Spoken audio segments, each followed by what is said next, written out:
بند کتابوں کے ساتھ پہلے آپ عبارت کا مفہوم بیان کریں اور پھر طلباء کو خاموش گرد کا وقت دیں. اس کے بعد ان کی کتابیں بند کروا کر منتخب بچوں کو عبارت کا مفہوم بیان کرنے کے لیے کہیں. یہاں ایک بات محترم ٹیچر ضرور کہنا چاہوں گا. میں نے آپ سے گزارش کی تھی نا کہ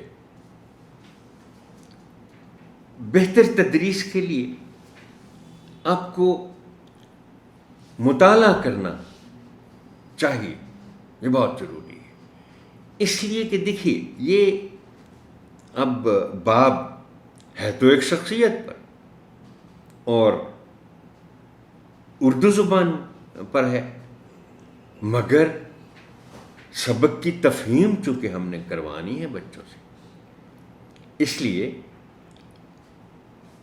آپ کیا حرج ہے اگر محمد علی جوہر کے بارے میں کچھ مطالعہ کر لیں، ہمیشہ آپ کے کام آئے گا.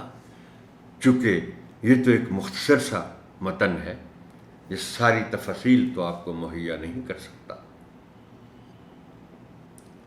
مثلا میں آپ کو مولانا محمد علی جوہر کے بارے میں ایک بات بتاؤں کہ وہ اتنی شاندار انگریزی بولا کرتے تھے، یعنی ان کی اسپوکن انگلش اور اتنی شاندار ووکیبلری کے ساتھ کہ وہ انگلستان میں بھی جب جا کے کبھی تقریر کرتے تھے تو انگریز اش اش کر اٹھتے تھے.